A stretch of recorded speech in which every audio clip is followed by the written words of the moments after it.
Alright, so, hello, this is Demon Dream, also known as Trakana on the Discord servers, and I am your local crazy Sumerian who just went on a road trip. Yep, that's right, I went on a road trip. I can't see it very well, nor can you see my beautiful mug very well, but I just went to the Arkansas Pagan Pride Festival in... oh snap, it wasn't Conway. Hot Springs, yes. Arkansas Pagan Pride Festival in Hot Springs. That was September 9th. And oh my goodness, I don't even know where to begin. I suppose at the beginning, but okay, before I just completely bungle my language up with colloquialisms. For a long time now, I've been wanting to connect with other pagans. So I decided the remedy for lassitude, as it were, would be to go to a pagan pride thing. Now the problem when you're broke as heck like me is that you can't often afford to pay a cover charge. So some of these places I see listed online go for $60 on entry, or as in the case of the upcoming Conway Festival,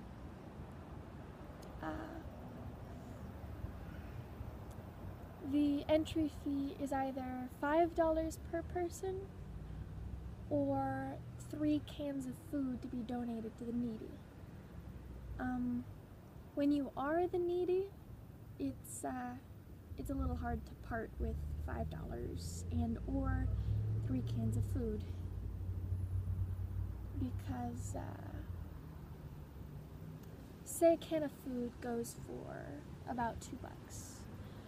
That would be $6, and $6 can go into 6 loaves of bread.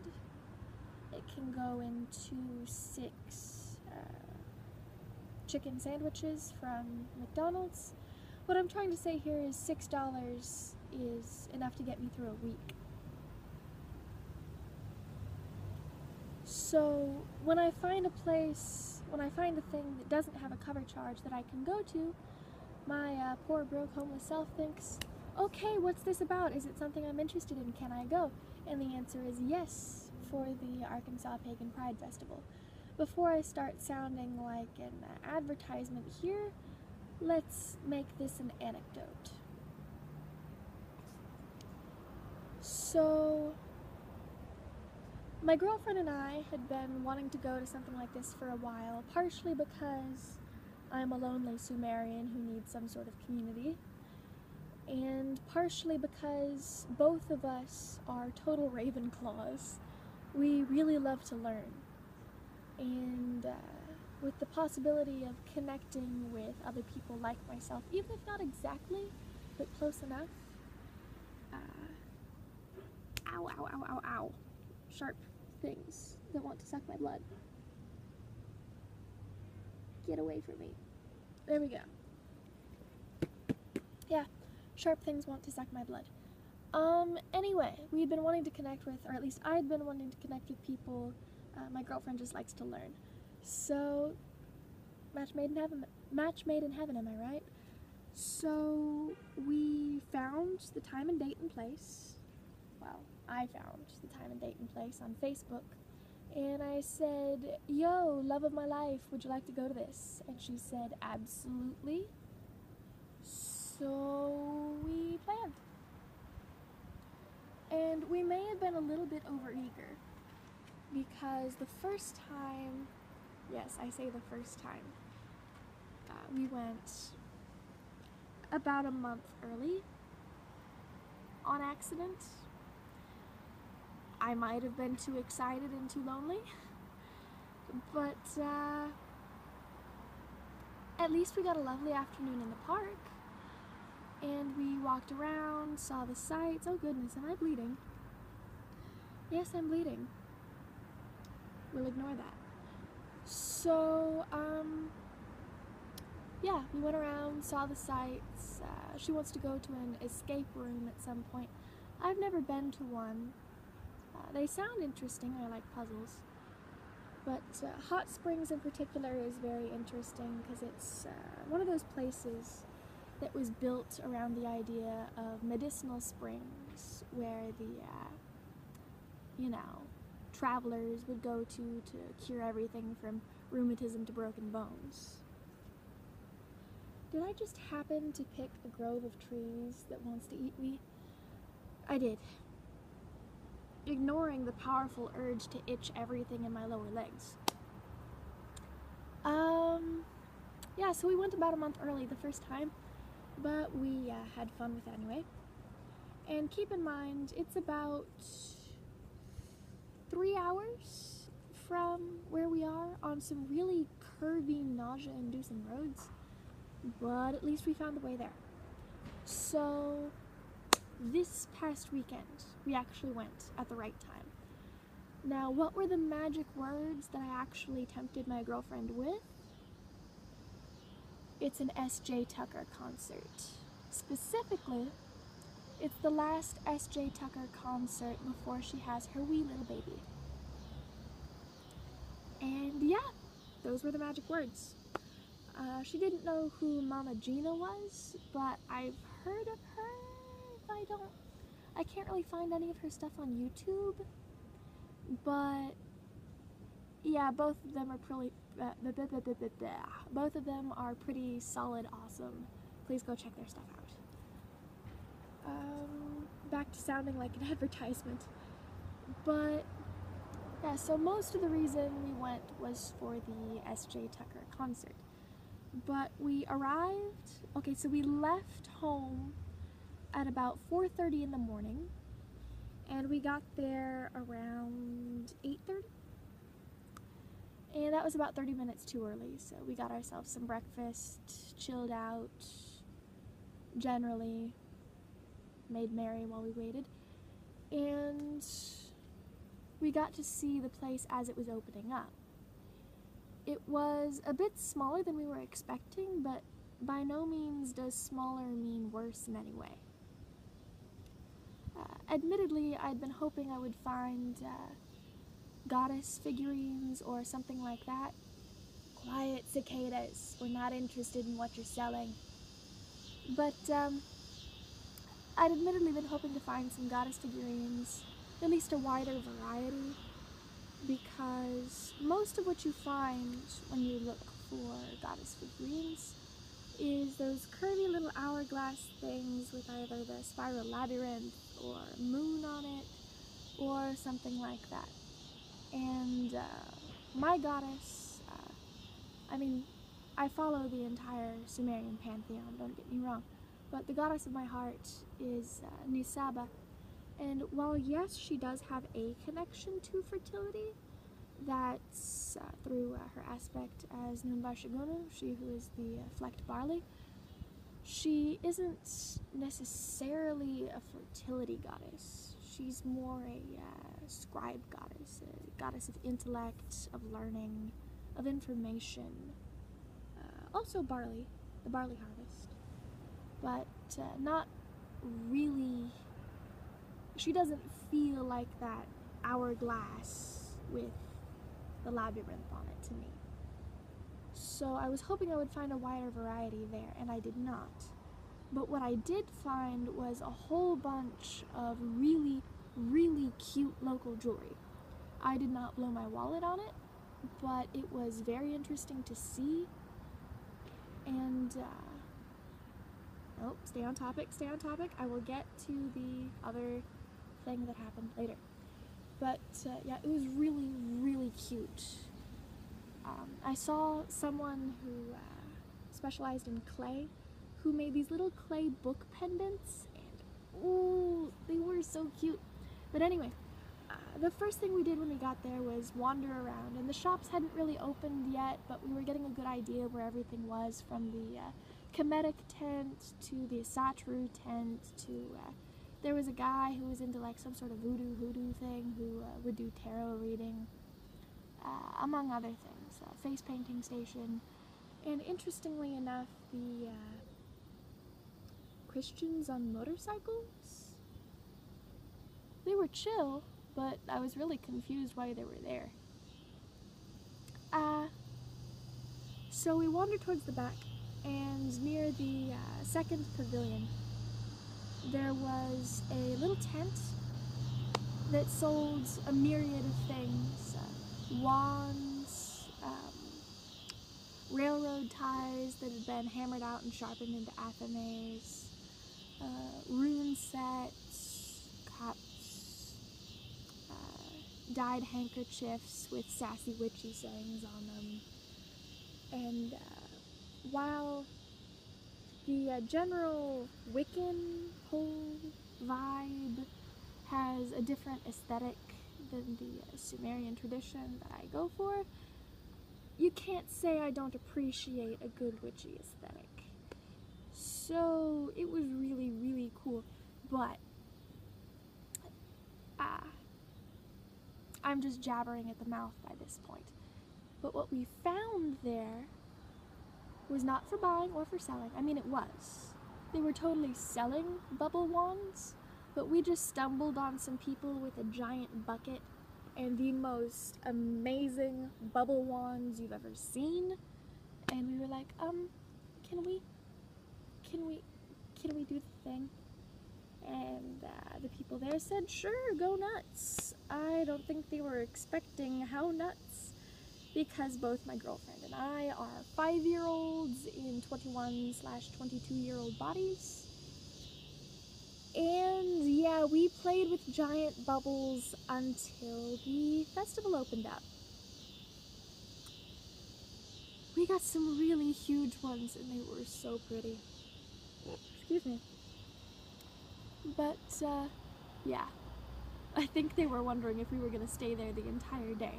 But not even bubbles can keep me in one place for an entire day. So, once it opened up properly, they did the whole loudspeaker thing. The thing has opened up, and the first speakers are going to be coming up. And the first speaker was he's a man called Coyote Red Eagle. And when you see a picture of a very white man with the name Coyote Red Eagle, you immediately suspect that he's not quite authentic. Just a grain of salt, a bit of suspicion when you see a very white man called Coyote Red Eagle. But you know what? I'm at a pagan festival and I'm down for it and I'm very open-minded. So I dragged my girlfriend away from the herb stalls and we went to check out this man. And he was talking about animal totems. And it was a really interesting talk that I really liked. Okay, he had good things to say about the animal totems, but that's not the half of the talk that actually had my attention, personally. It was his discussion on spirit work, actually, his backstory, how he'd gotten into this. My girlfriend has been to New Orleans once, and she fell in love with the city. And this man has also been to New Orleans, and specifically, instead of just going to the, ghost tours where they just milk the tourists for all they're worth, he went to the real deep places with the ghosts and the voodoo priests and things like that, and he said he knew the places. So we're probably going to hit this dude up at some point, just because the real side is really interesting. But he was really good, he was funny, he knew his stuff, and he was really interesting to listen to. So after that was the class that my girlfriend had been interested in going to, the runes class. But as interested as we were, our stomachs said otherwise, So we got out of there briefly and hit up an Arby's. And, oh, also, on our first path through, before we got to the bubbles, we had passed by every single stall and gotten all of their papers. All of their papers. There was an interesting group called nefer-per-netjer that will come up in this talk a little bit later. And they were really interesting to talk to, just because what caught my attention was their sign. It said an outdoor, basically that they had an outdoor space for pagan practice, an outdoor temple. I think the proper word for that is a sakelum, but that's just my nerd side coming out. So, yeah, nefer-per-netjer was an outdoor space. And when you hear that, and you see that, and you see the statue of the cat, you think, okay, so they're probably Egyptian. We have that many Egyptians in Arkansas? So I went up to talk to them. Quit making disturbing noises.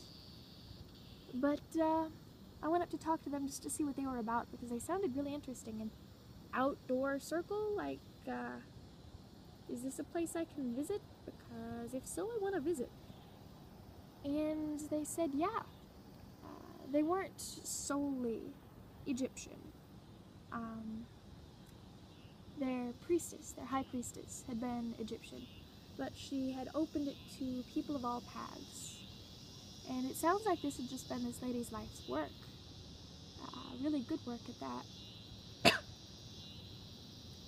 But yeah, there were Greeks, Norse people, even a couple Christians, they said, which I'm not sure how well that would go over, because I've been biding my time at a Unitarian Universalist, and it's a mix of heavy Christian and heavy Wiccan influences, even though they are open to everyone. But it seems like what nefer-per-netjer does is a sort of round-robin approach. So at each festival, they have different traditions come forward and explain how it goes according to their tradition and what they're about. So like one festival would be Greek, one festival would be Egyptian, one festival would be Norse, you name it. And that sounded really interesting to me, especially since the UU offshoot that I've been attending, they say they're open to, you know, all paths, and they are. They're very, very wide open. But the archetypalism, you know, Lady of the Moon, Father, Lady of the Moon, Green Man, stuff like that, it doesn't, I mean, I can't be expecting overmuch. I'm a Sumerian, and not many people ascribe to Sumerian stuff, at least where I am, so I'm willing to make compromises. But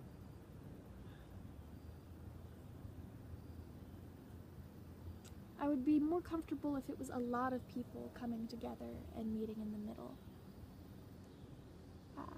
Greeks, Cometics, Norse, Nova Roma, people like that, so that at least everyone has their turn, everyone has their moment to shine, and it's acknowledged that not all gods are one god, and not all goddesses are one goddess.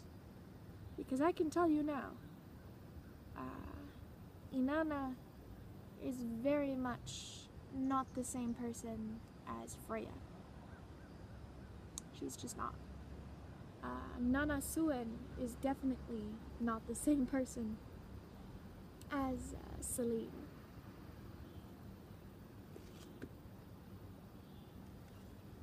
So,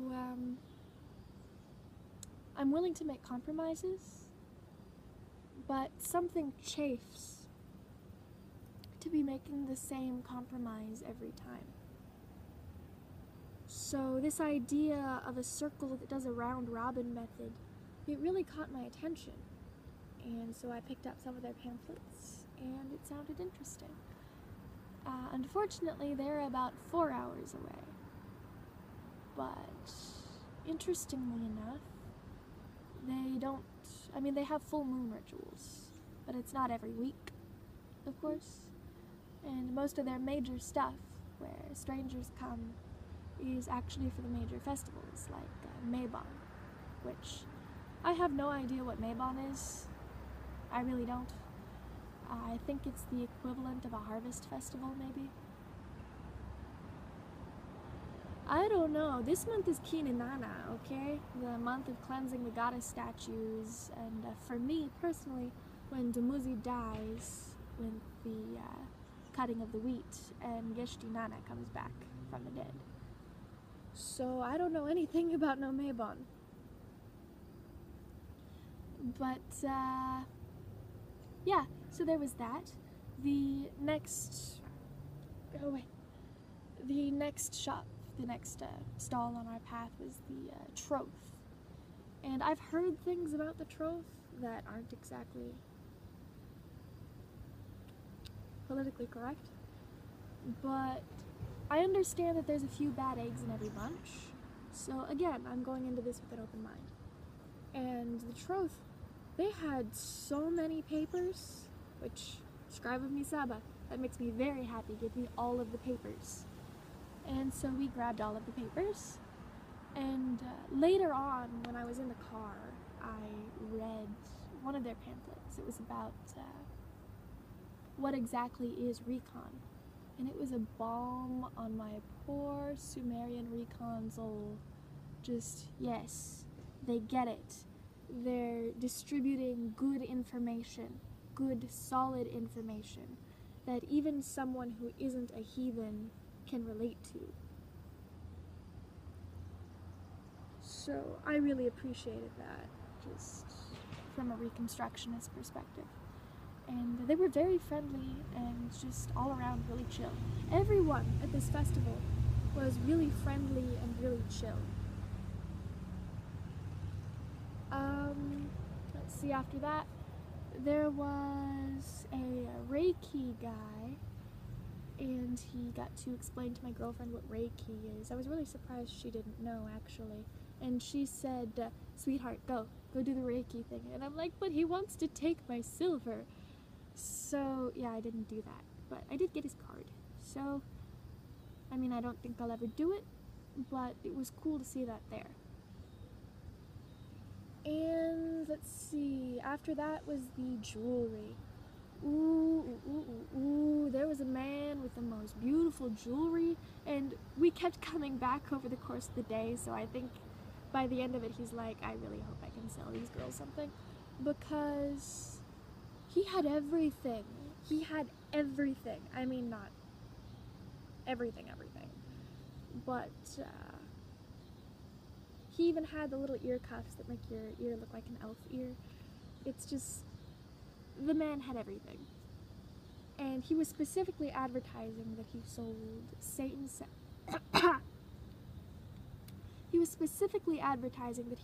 same-sex wedding rings. And I thought that was really cool. Did I stare at it too hard? Yes.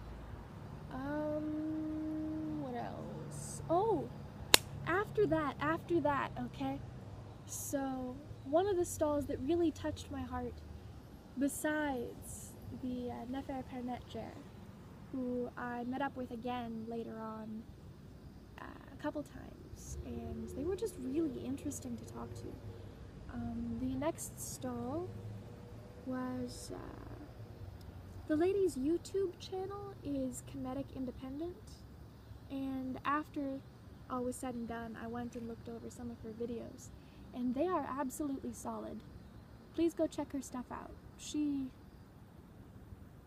very rational, very straightforward, excellent at explaining some history involved where it needs to be, just really good, solid information that even if you're not a comedic, it's just, The woman is good. The woman is good. Go look at her stuff.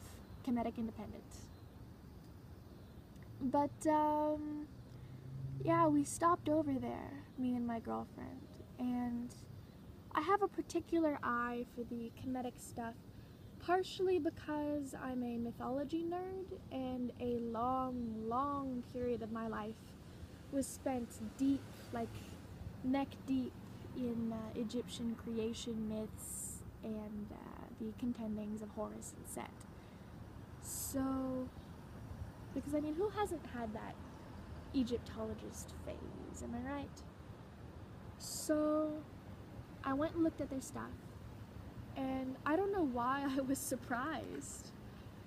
Because, I mean, they had, you know, I think some Anubis and some Isis and things like that, or Aset. But they also had a plaque for, I believe that was Taweret, and I don't know why that surprised me. Maybe it's because you've got the really popular commercial gods. You've got Horus, Ra, Osiris, Set, Aset. Maybe if you're lucky, someone will know about Nephthys, Anubis. I think half the furry community knows who Anubis is. Bastet, the goddess of cats. Sekhmet, the lion goddess who drank rivers of blood. Maybe, possibly, Hathor. But no one really knows, unless you're an extreme mythology nerd or a Kemetic, about Taweret. So I saw a Taweret plaque and I'm like, okay, these dudes are for serious. I am now exponentially more interested in everything they have to say. So, what do they have to say? And they had pamphlets, they had papers, they had, I thought it was really sad that it was necessary for there to be a paper explaining that Daesh, I don't like to get political, and I don't get political, but Daesh, ISIL, was known, and to some is still known, as ISIS. But it makes a lot of sense for the Kemetics to want to try to reclaim that as best they can, or at least dissociate themselves from it. Because the goddess of magic and mother of Horus, Isis is not about whatever these extremists are spouting. And in fact, I'm sure if these extremists took a moment to realize that the acronym of their name was a degenerate pagan goddess, so many torches would be raised. But the fact that it needs to be elaborated on, the fact that there needs to be a separation made, something about that almost hurts. Either way, so I got to talk with the lady who runs Kemetic Independent and her husband, and that was a really interesting conversation because they asked me what my tradition was. Specifically, I think they asked me about my necklace, and it's gotten kind of smeared, sadly, but I can fix it later. But it's Nisaba be praised, and I have it written because Nisaba is the physical written word in addition to the barley fields. So that's my religious jewelry, if you will. And so they asked me what tradition I was, and I said I'm a Sumerian, and I could see the surprise flash, and they asked me, well, I forget, but just that entire conversation, because they asked me how I got into it, I think, they asked me about, well, they didn't specifically ask me. I think somehow it got on the subject of my family. Like, do my parents know? And for the record, my dad knows, and he doesn't care, really, as long as I'm not, obeying the law.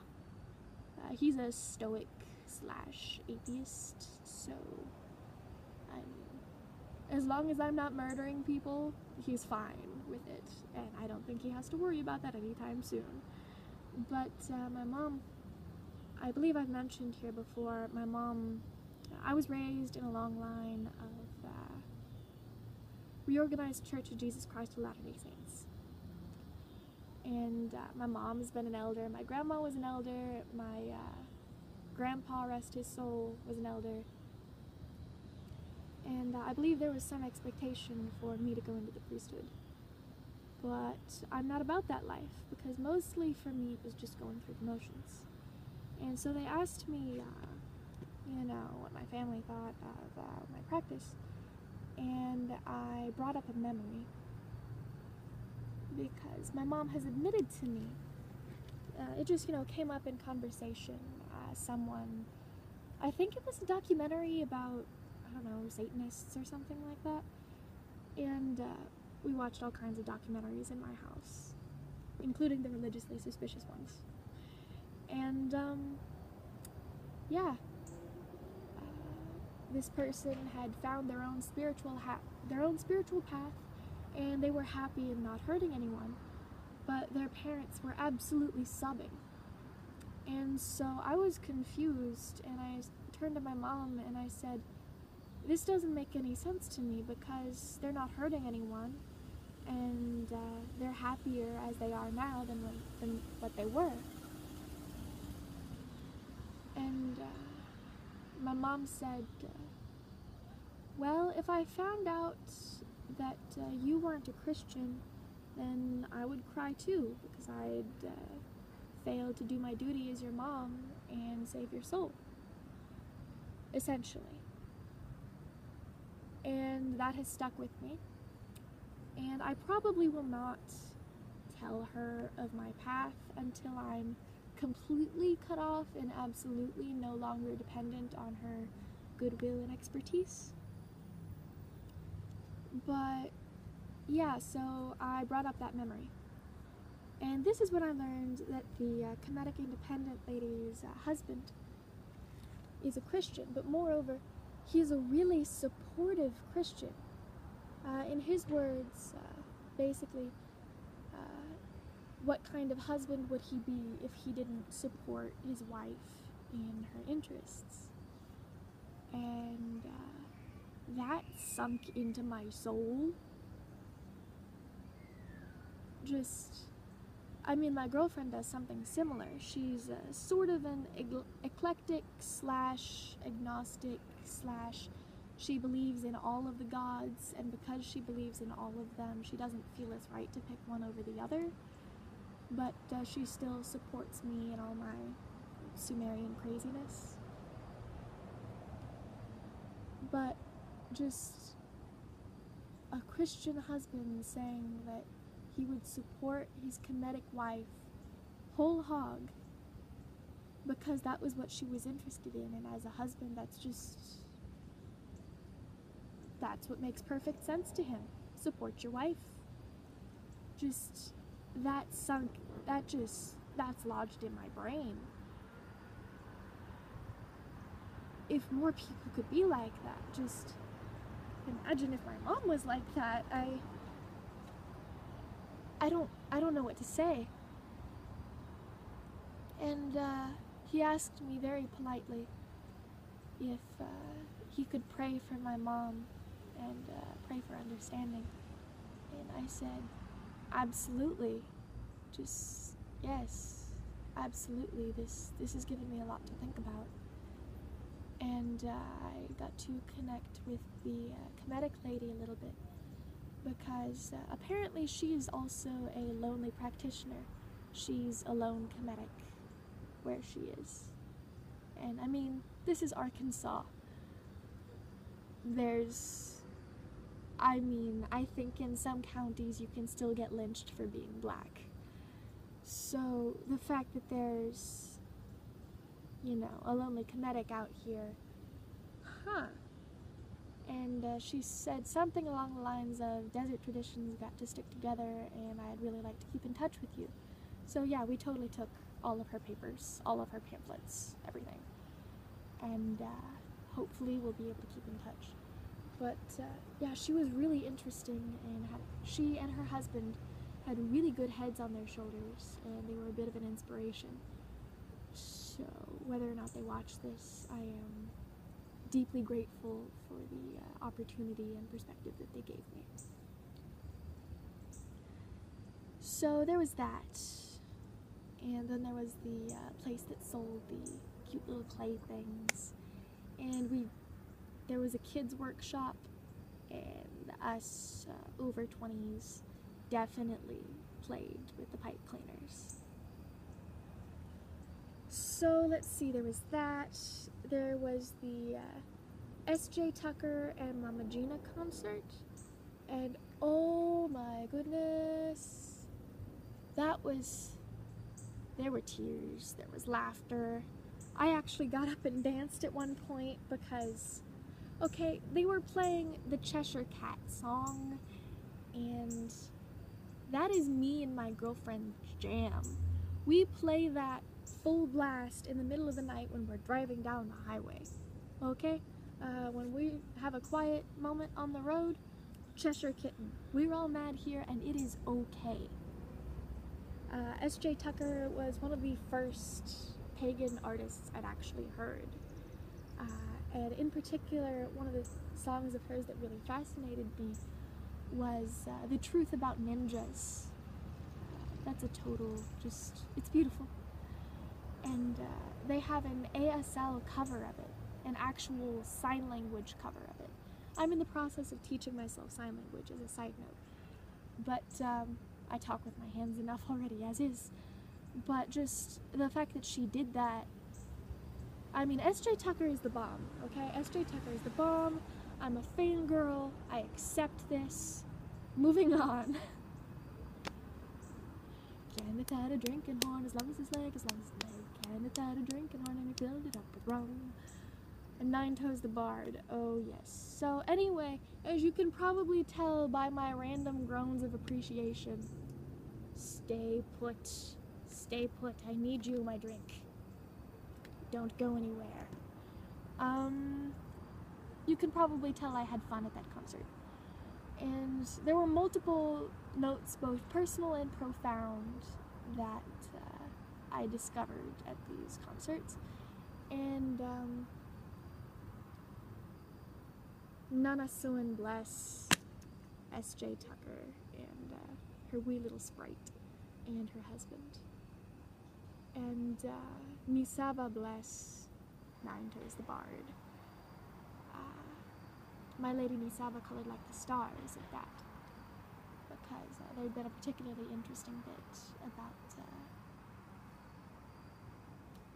someone colored like the stars. So yeah, there were moments in their specific songs, specific things that were said, that really got me thinking about Nanshe, Ishtar, Gibil, Nuska, nanna-suen.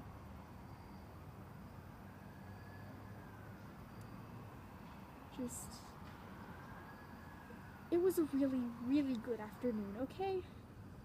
And then after that, after all was said and done, we come to the main thing that really got my brain ticking. I really hope we're not about to run out of steam here. But,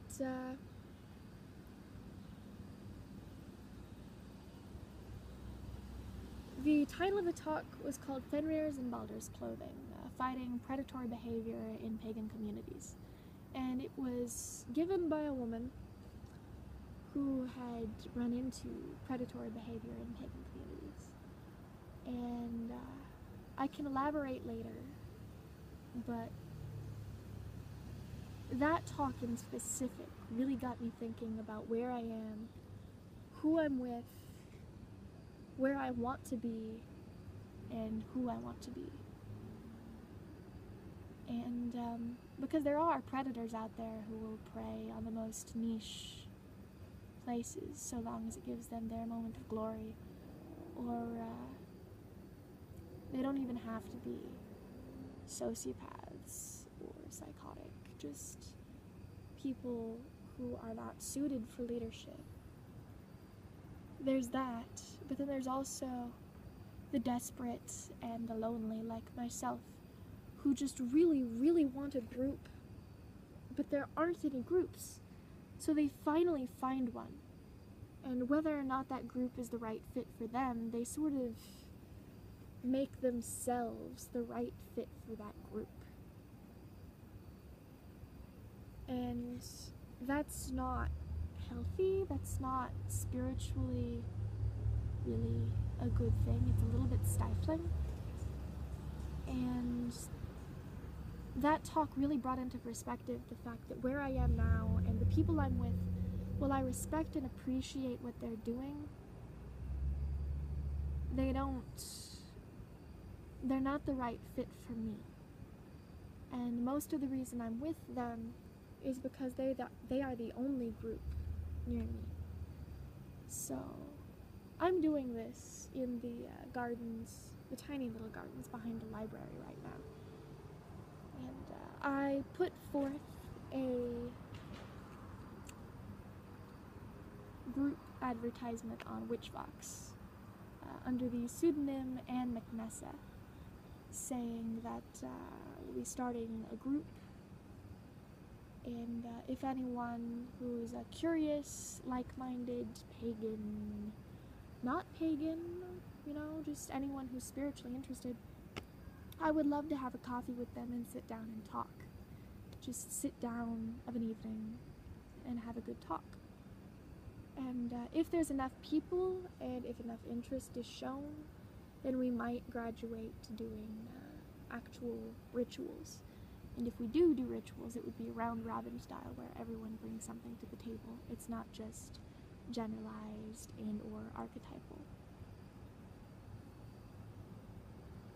But yeah, we talked with the nefer-per-netjer people, because where we are right now isn't a perfect fit, because my girlfriend, she's fine with not having a community, but I need something.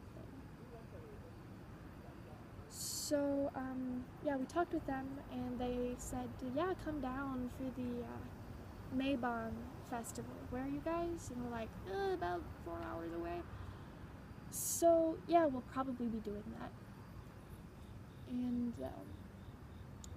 this is coming up on about 45 minutes, so I should probably wrap this up pretty quick, because this is an unusual length, more unusual than what I was expecting, but this was a pretty long talk anyway. So yeah,